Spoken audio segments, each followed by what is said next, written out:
Hey, Welcome, everybody. We can see you all joining. It's so lovely, lovely, lovely that so many of you are able to join us today. I don't know what time in the UK, it's 7 p.m., just gone. yeah, Those of you who are coming in from other places in the world, of course, it's going to be a different time for you, but you're so welcome. This is going to be a conversation about trauma and traumatic experiences. So, should you find anything that's been spoken about triggering for yourself, please just take care. Take care of yourself, and know let me that we give are you here something. listening. Peter. Let me just give something that you can do to actually help oneself. Hmm. And that is, I call it the self-care hug. And we just take our hands and put it firmly but gently on our upper arms and just squeeze them a little bit and release them and just see if you can allow the sensations that are being triggered to just move through. Because they're like waves, they'll increase and they'll decrease. Okay, I'll give it back to you. Thank you for that. So yeah, there's a beautiful, lovely option there for you as well. I think that is all. We'll send that. Peter's going to be talking about his new book. We'll put Oh a link yeah. in the chat towards the end about that. So if you want to be able to go find that, it gets released on the 9th of May. So there'll be a link to that towards the end. Right. Enough of me. I'm going to hand over to B. Hi, so Okay. we are absolutely honoured to be joined by Dr. Peter Levine this evening, pioneer in the world of trauma and creator of Somatic Experiencing, holder of doctorates in medical and biological physics and psychology, author of Waking the Tiger, An Unspoken Voice, Freedom from Pain, and the recipient of 4 Lifetime Achievement Awards. Welcome, Peter. Thank you so much for joining us this Sure. evening. Yeah. I've actually just finished reading your new book, An Autobiography of Oh, Trauma, which I think is out in the UK next week on the 9th of okay. May. Yes, you could get it on Kindle, but I think it's actually out on paperback. Oh, in paperback. Yeah, no, I Yes, know it's next week. available here in paper. Yeah. Yes, so I think everybody is hotly anticipating its arrival. But I thought if we could start, I mean, it feels like a very freeing book. And I love the way you merge your scientific knowledge and experience with your spiritual experiences as well. Thank Could you. you tell us a bit about why now? Why is the right time for you to release this and talk about your healing journey now? That's a very good question, Beatrice. This was not meant to be a book. You know, I'm at the age where I clearly have less years ahead of me than I've had years behind me. And I thought it would be an important gift to myself to really journal my life uh, and look at the different experiences that have helped shape me and mold me, both positive and also violent and negatively and violent. So I did that. And a friend of mine said, Peter, I think you should write this as a book. And I said, no way. It's too personal. It's too vulnerable. And I just couldn't imagine doing it. She said, well, look, I really think that this book could help other people, not just therapists, but people just dealing with their own unresolved issues. And I couldn't make up my mind. I truly couldn't make up my mind. And often when I'm in a place like that, where there's a next step and I don't quite get what the next step is, I'll have a dream or sometimes even a waking image. And in the dream, I'm standing in front of this large open meadow, and I have in my hands manuscripts, a whole bunch of manuscripts. And I look to the left, to the right, to the left, to the right, and I'm in tremendous conflict. I really don't know what I want to do, or what my conscious mind wants to do. So all of a sudden, there was this strong breeze from behind me, and all of the papers went flying out over the meadow, landing where they may. And when I awoke, I realized that my unconscious mind had made the decision. That doesn't mean it was easy, or it was many times quite difficult to do that. And I also realized in the dream, scattering them where they may. So I know that it would help. I believe, I hope most of the readers of the book, you know, when you're a target, people will sometimes send hate your way. But the commitment I made was to tell my truth and to tell it exactly as I remembered it. And you said to weave in science and spirituality, even science and shamanism, one of the reviewers of the book wrote. So, so that's how the book got started. And in writing it, especially when there are difficult, traumatic parts, I, what do I want to say? I really wanted to make sure that people weren't overwhelmed by that. And in somatic experiencing, we don't go right to the trauma. We don't have people relive their traumas and purge their traumas and abreact their traumas and so forth. It's very, very different. We touch into certain sensations and in certain sequences. So I was starting to have some disturbing physical sensations, symptoms, and occasionally just a flash of an image, but then it was gone. And this was about 35 years ago, and I realized it was a time for me to take a dose of my own medicine. And so I asked one of my trainees if she would sit with me and guide me in this uncovering. And again, in somatic experiencing, we don't go for the trauma, but we go to something that involves the whole body, but that's a very engaging, positive memory, positive experience. And what came up was when I was 4 or 5 years old, it was my birthday. And my parents must have come in the middle of the night and laid a train track underneath my bed, out into the room, then back, and then again underneath the bed. It was a Lionel model train set. And to say that I was excited or exuberant even is an understatement. I just literally jumped out of bed and ran over to the transformer, and because I knew what it was, because I'd seen that in a shop some while ago. I think my parents noticed I did that. And I just controlled the speed of the train, and then making the horn go, you know, and I don't have the words for it at the time, of course, but I realized, even though there were many cases where I wasn't cared about and I wasn't shown love, but I felt cared for. I felt loved by having this gift to me. So then that subtly shifted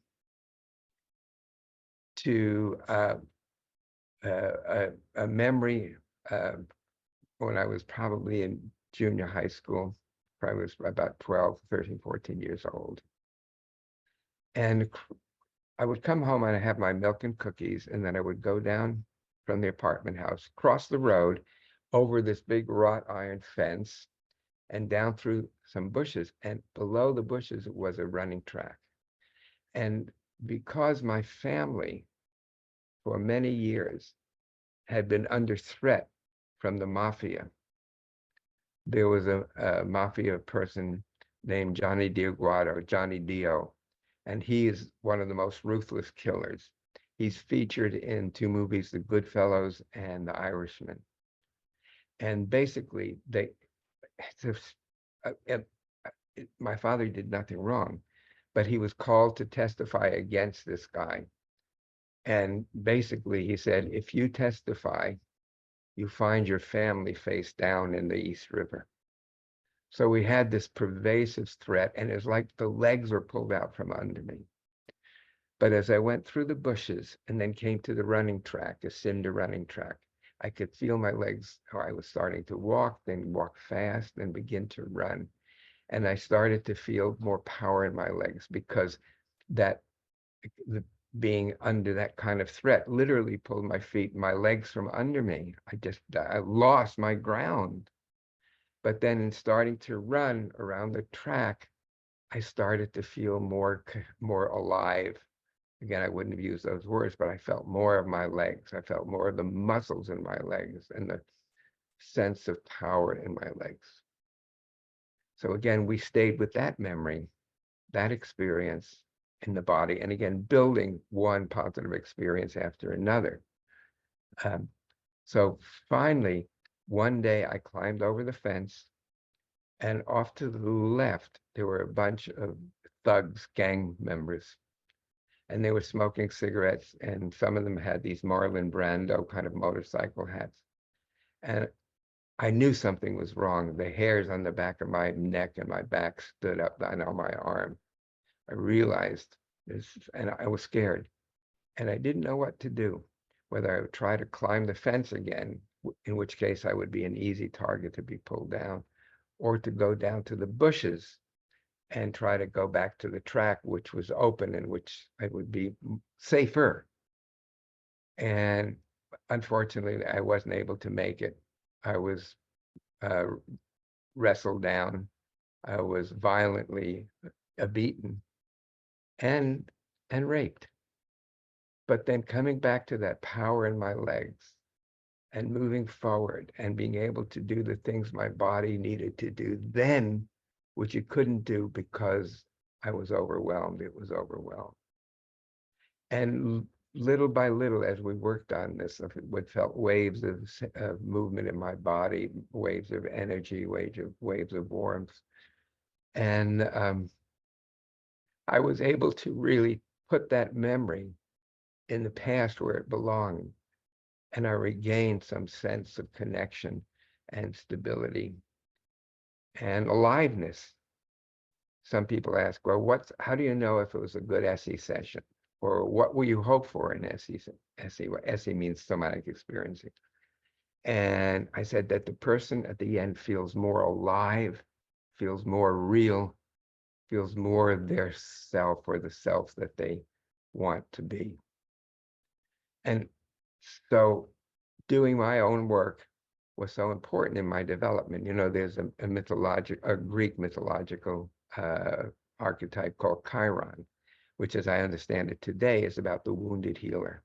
And all of us who are in the healing profession, all of us come with some baggage. And when we're able to resolve it in ourselves, then we're able to, number one, be more present in ourselves and more present with our clients. And if we're not therapists, just to be more present in ourselves. So that's sort of about the basic principles. And I probably ran ahead, so maybe I've skipped a couple of questions here. No, that's fine. I mean, that's such a obviously harrowing experience that you had to go through. So how do we know when we're holding trauma in our bodies? I know for me, it's when my shoulders hunch or Exactly. when my arms sweat. Can we work with this a little bit? Are you willing to? We'll do this together. So, okay. So you showed something very noticeable. This, you know.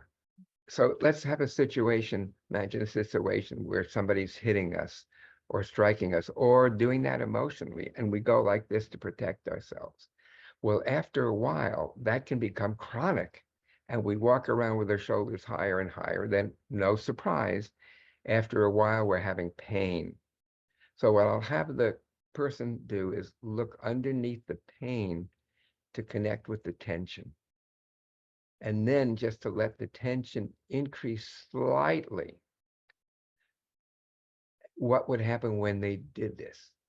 So usually the person will go like this. I said, okay, that's fine, but now I want you to do it 20 times more slowly. So let's do that together, okay, Beatrice? Okay. So just let your shoulders go up the smallest amount towards your ears. That's it, enough. And then let them go as much as you can. As much as you can. And then rest there. And notice sensations, feelings, thoughts, or one shoulder being higher than the other shoulder, that kind of thing. I can see your left shoulders, your right shoulder's higher. Mm-hmm.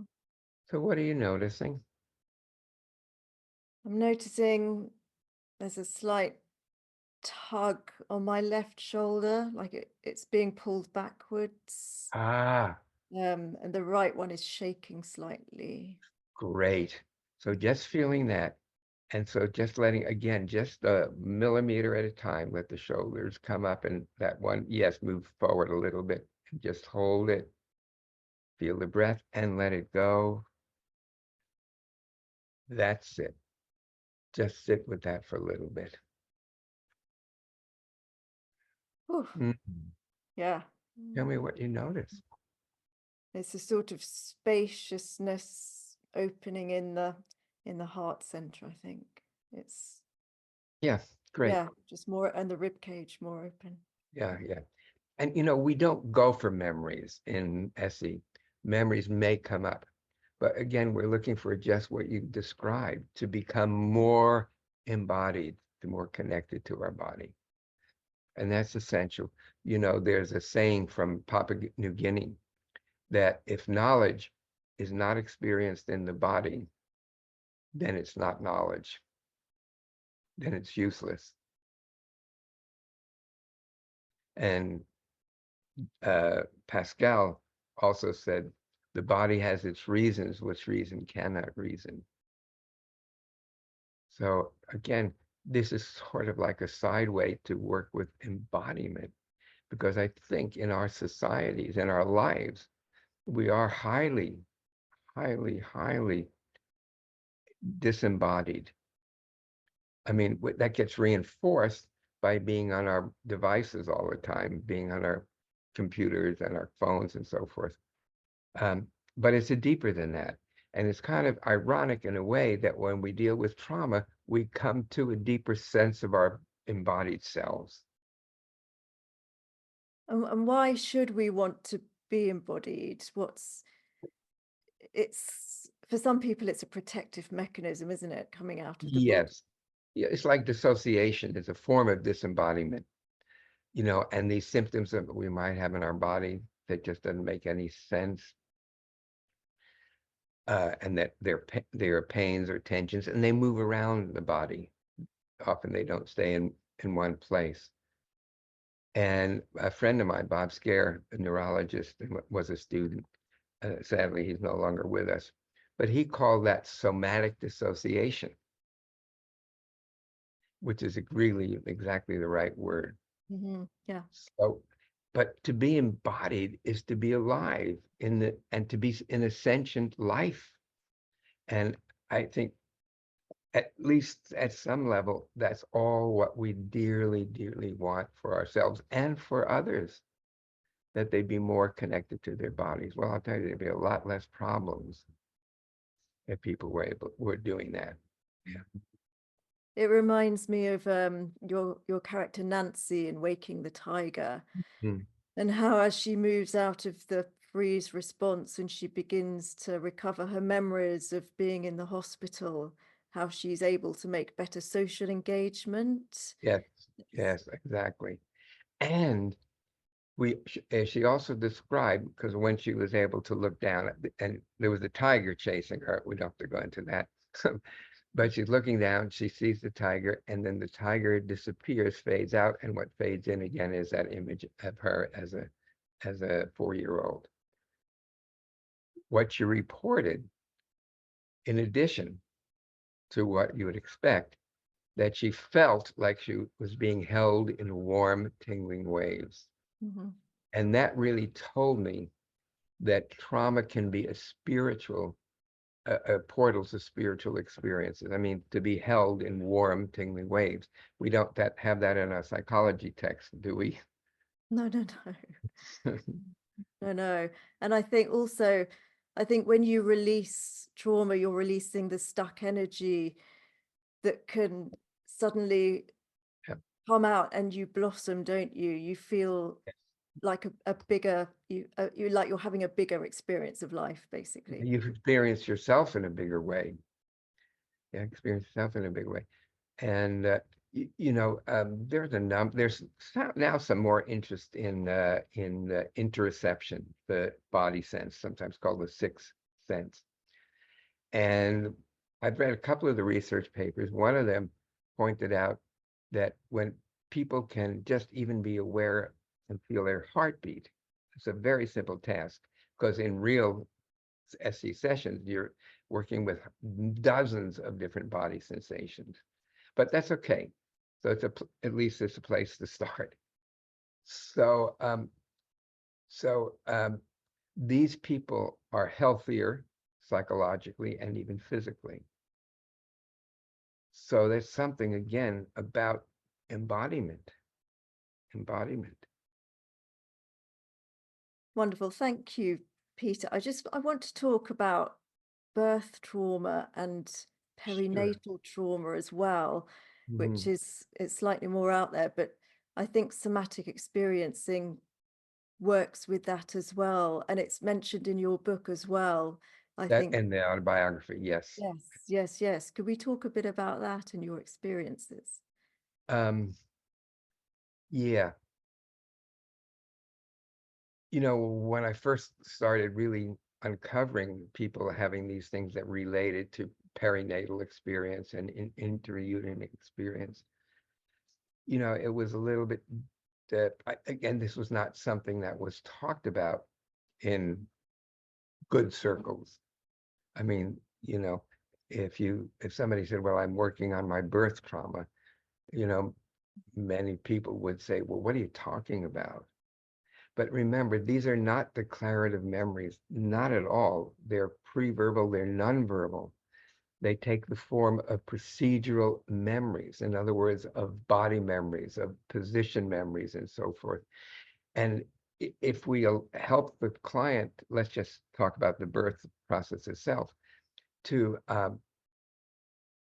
gently, that's the key, gently allow their body to complete the movements that the body was making if it got, for example, stuck in the birth canal or was a breech. In the book Trauma and Memory, I talk about and showed pictures of a 14-month-old toddler who was breech. He was born with the cord several times around his neck. And so in a way, the more he pushed, the more he got stuck. And so I start to engage him with some rattles that I have. And he's curious and he kind of reaches, but then he pulls his hand back like this. And I say something like, oh, I know it, with all those tubes and all those people poking you. It's like he didn't, of course, obviously he doesn't know the words, but he got the feeling of what I was conveying. So he was able to then feel aggression, healthy aggression, and push the rattles away. And then finally he was on his mother was holding him, and so his legs, her feet were on her legs, and he just started pushing, and you see his body changing position and finishing the birth process. So you can really follow that step by step in that book. Again, I'm sure it's available. It's called Trauma and Memory, Brain and Body in a Search for the Living Past. Yeah. So yeah. So absolutely. And I do believe it goes before that. And again, I found some research on animals that demonstrates that the stress of the mother definitely gets passed on. There's no question about it. And again, that's experienced as global activation of the whole nervous system. And it's more tricky to work with because you have to use very specific types of tools, but it is workable. I've also, you know, as I continue to see more and more people and I talk about this for myself, for what I call, for want of a better term, a conception trauma. What happens in that moment when the sperm and the egg, the ovum unite, become together, and then unfold into being a human being? So even in that moment, that seed is planted. And again, there are ways to work with it that are, again, more nuanced, but it's definitely a reality. I mean, and there's some books now that have come out. I know Thomas Vernet wrote a really good book many years ago, and a new book of his just got published. So yeah. And do you So think if we don't resolve these patterns that are in our bodies, do we tend to replay the patterns throughout our lives? yeah, word pattern. And the answer is definitely yes. It plays out in many cases all the time. And that's can be an indication that there's something amiss that's very early, that's not pre-verbal, that's nonverbal, and then begin to work with the sensations and find the place where the person was stuck, and again, letting them complete that course of action. Okay. And have you had any experiences yourself Yeah, in yeah, the prenatal field? Yeah. I did. At the time of the rape, I think they wanted me to tell my parents what happened to really intimidate them even more. But I never told my parents. I never even told myself. I just put it away somewhere until the symptoms started to arrive.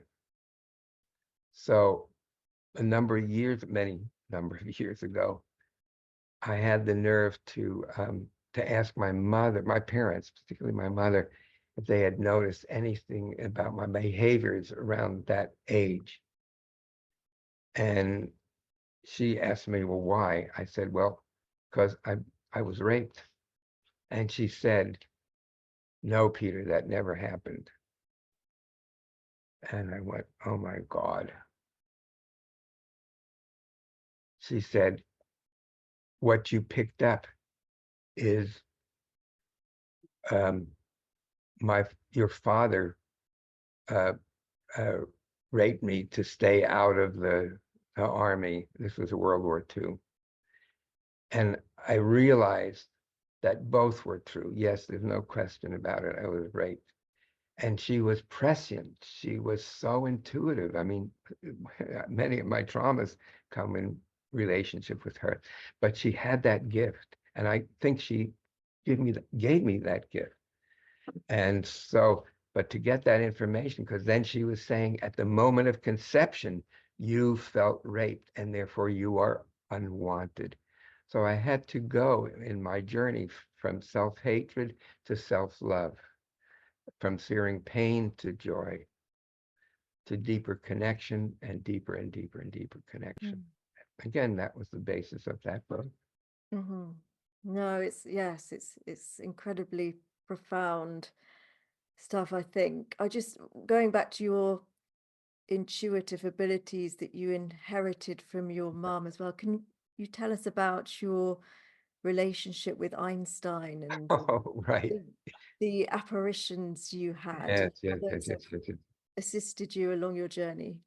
Gotcha. Yeah, and that one, again, that was one I kept secret until more recently, but for different reasons. So when I was working on developing somatic experiencing in the 70s, and also working on my doctoral dissertation. So after a long day, I would go to my favorite restaurant called the Beggar's Banquet on San Pablo Avenue in Berkeley. And the waitresses there knew me and greeted me warmly. And usually I would sit at my same table, a table that with two chairs. And they would start me off by bringing, because I love the bowl of warm soup and some French bread that was crispy on the outside, soft and moist on the inside. And some of that day kind of went away, receded.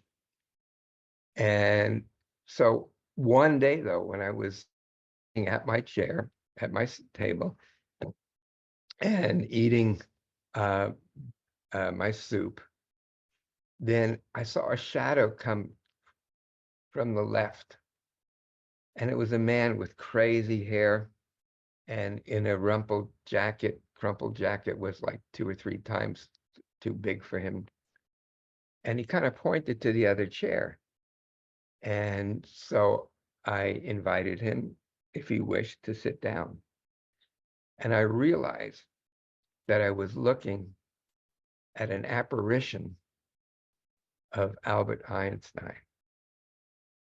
Now, as a scientist, I knew that this wasn't real. That was sometimes it's called active imagination. And when I did a little reading about that, they said active imagination is something that most children experience, but not any adults. And I thought, my God, the adults, we need that more than anything. The ability to let our unconscious talk to us and meet our conscious mind together. And I think that's what active imagination allows. But again, the encounter seemed so real and went on for such a time. And we had many discussions.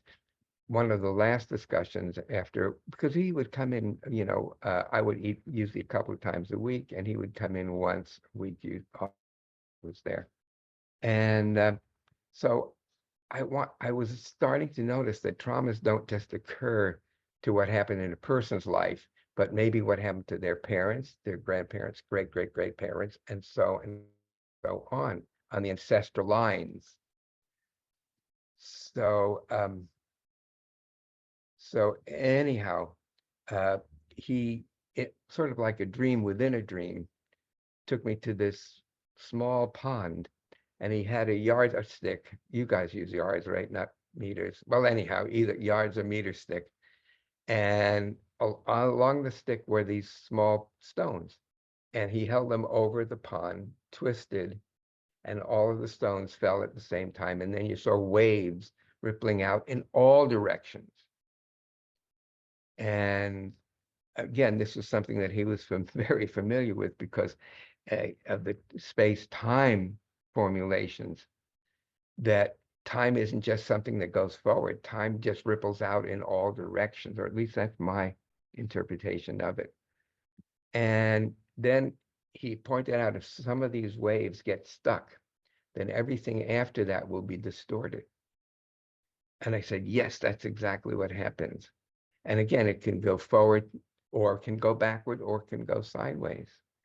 And so and then I said, well, Professor, then how do I work with this? By the way, usually when I would ask him questions, he would ask me questions about my questions. That's what Socrates, his kind of dialogue with people, to really get them to awaken. And so I asked him what I can do. And he said something like, Peter, I can only show you this far. I don't know how to do that, but you do.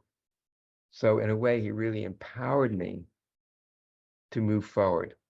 Okay, fast forward 35 years ago. I was visiting my parents in New York, in Bronx, and I was gone downtown to go to museums and so forth. And so I was coming back at the end of the day and to take the D train to 205th Street, and then walk up the hill to my parents' apartment and walk in, and they're both sitting on a couch. And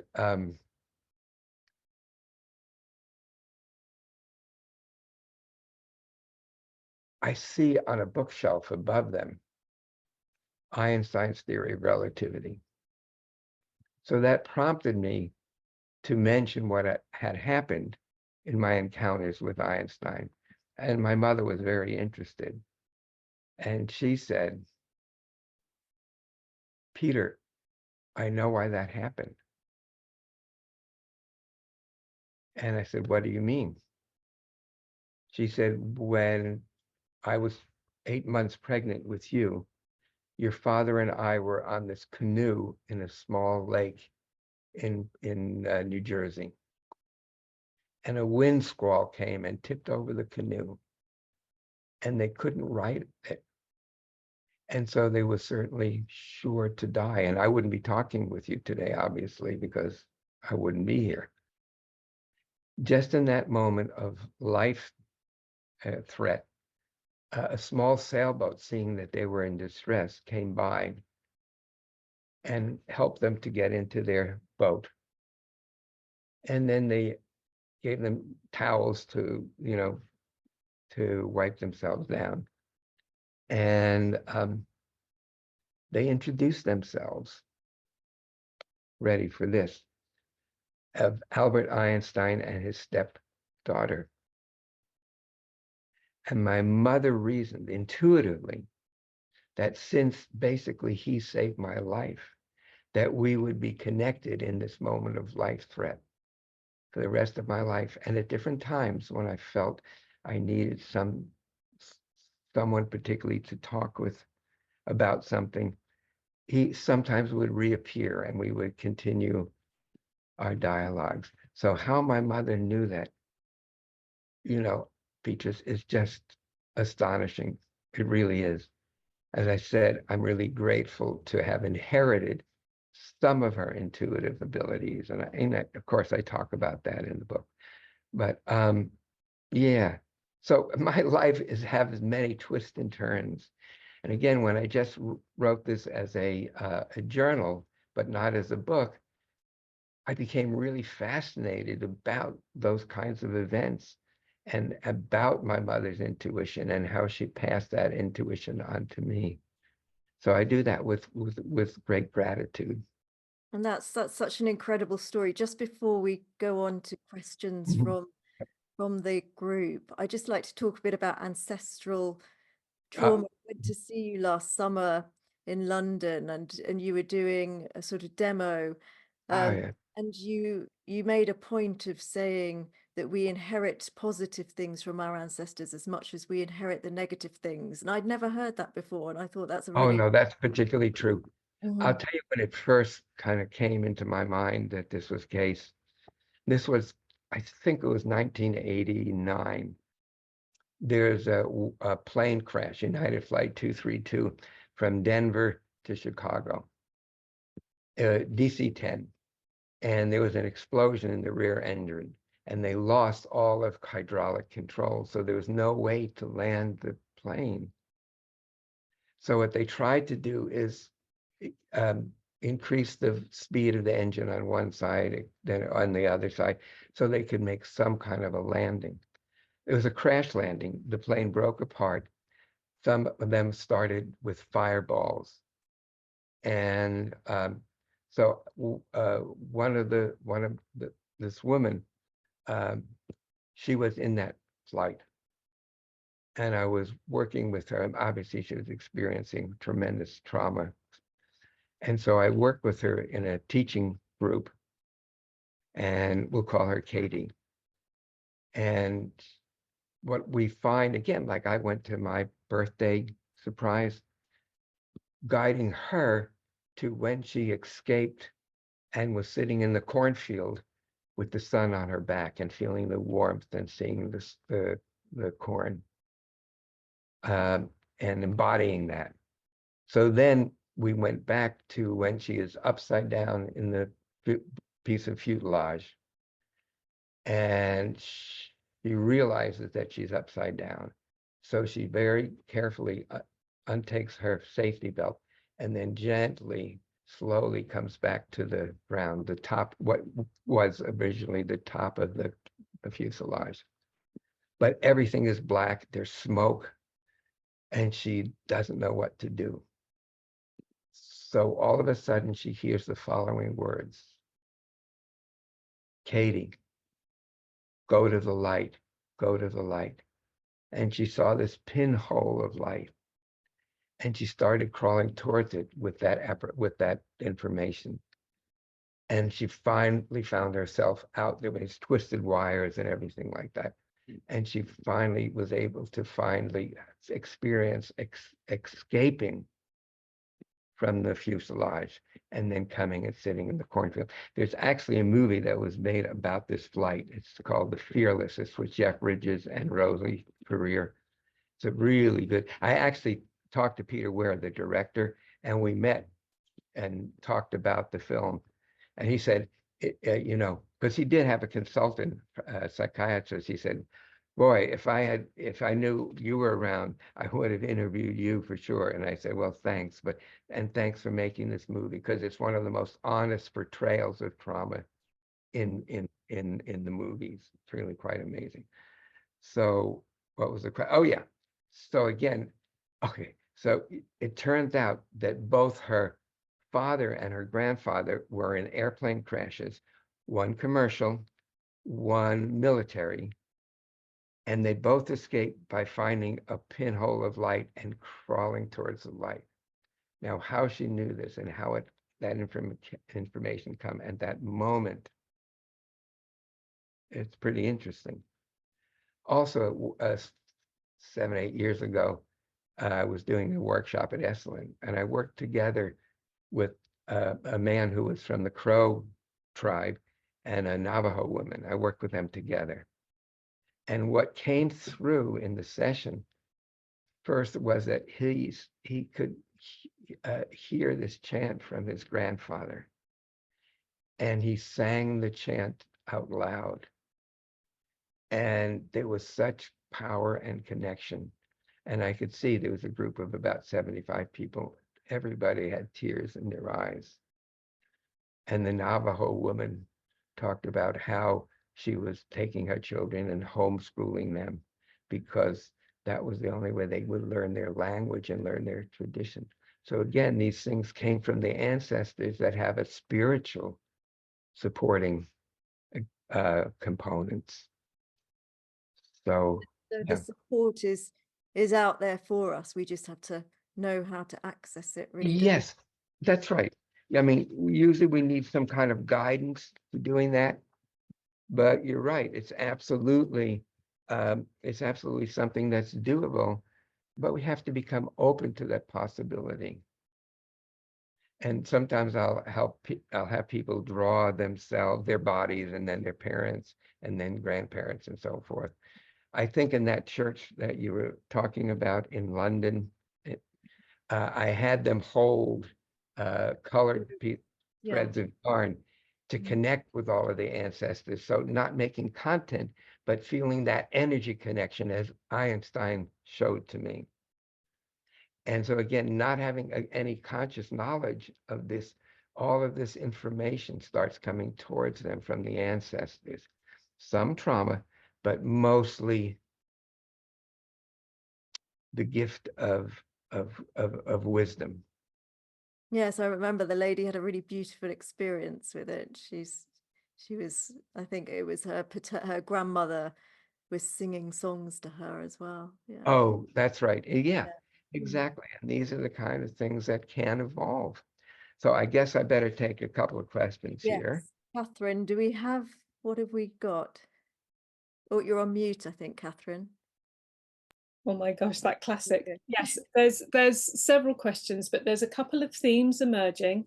So one is a direct question, Peter, is whether or not you have received craniosacral therapy, and if so, how does that relate for you with your work with SE? Yep, I've definitely had craniosacral work, no question about it.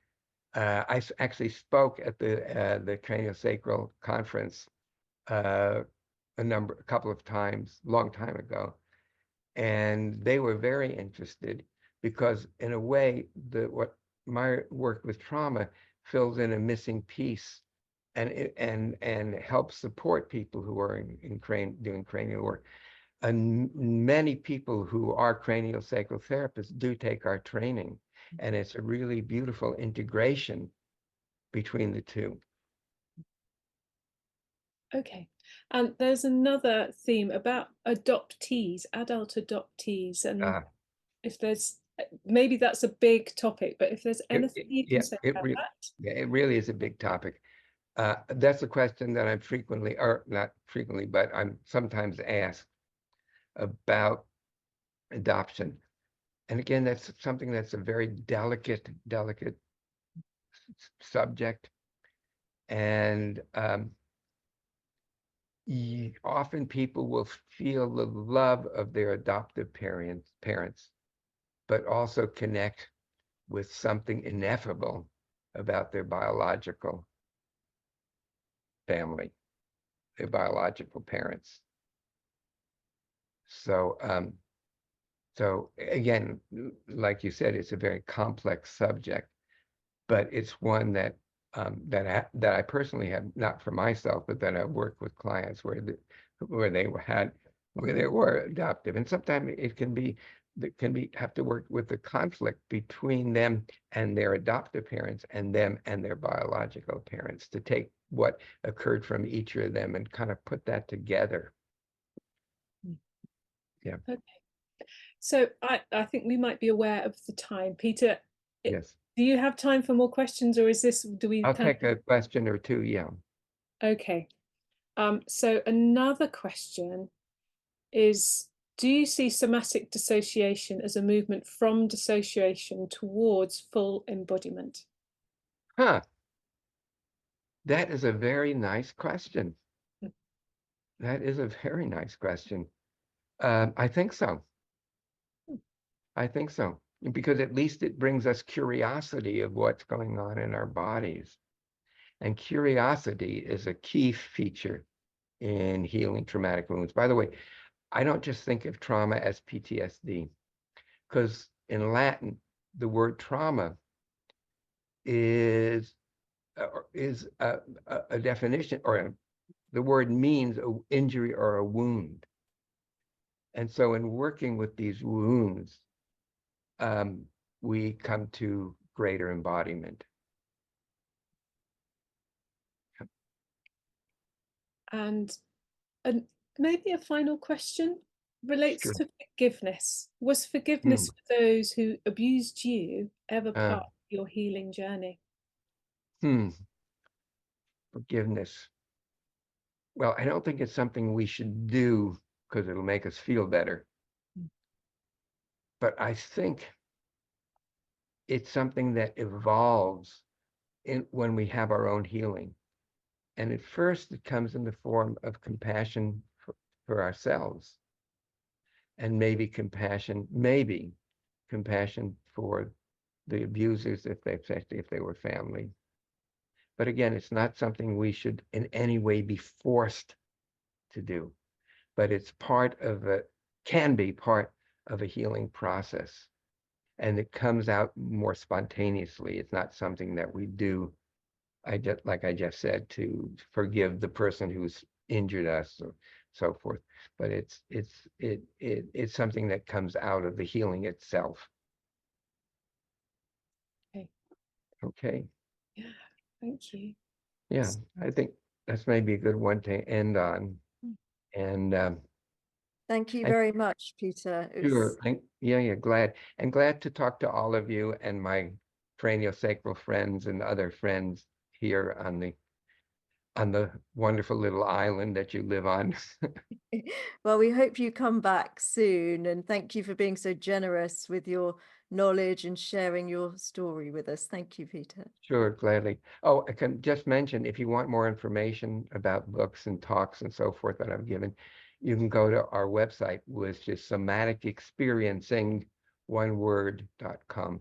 There'll be information. And I'm sure there's also some information about the autobiography there too, but also of other books. And as I say, for people who want trainings, it also goes to traumahealing.org, and you can find places where there's training or therapists or both. Because the SE is now taught in, I think, in probably 44 countries. So, there's likely that you can find a therapist wherever you live. Yeah, I think you'll probably have a lot of uptake on that. Yeah, yeah. All right. Take you Good well. luck with your book, and thank you for sharing your story Sure. well. No problem. And Bye-bye. Bye-bye. bye. Thank you.